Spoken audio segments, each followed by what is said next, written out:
So what would be your 2 or 3 recommendations for slot allocation for the new Mexico City airport? Mexico City has a big opportunity. By building a new airport, it has an opportunity to think about how to allocate capacity when it becomes scarce.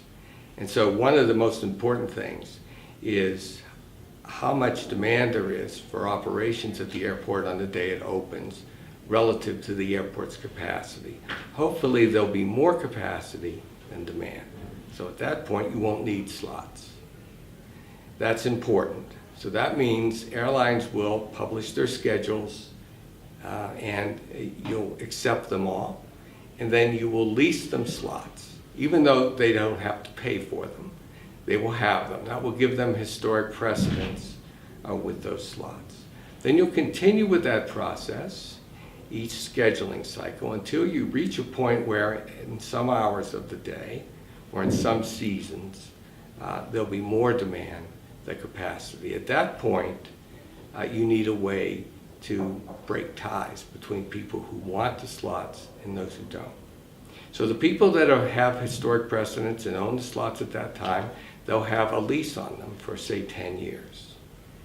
After 10 years, about 10% of those slots would be, their leases would end, and at that point they would be auctioned off again.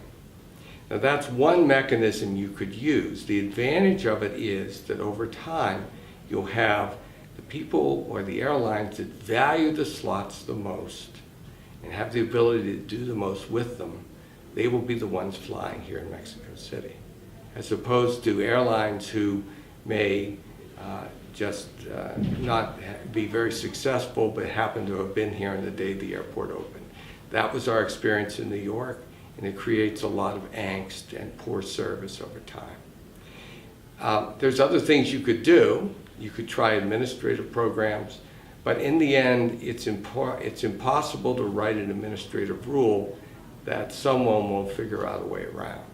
The advantage of a market is that the market will clear and you'll end up with a good allocation of your scarce resources. So that would be my recommendation.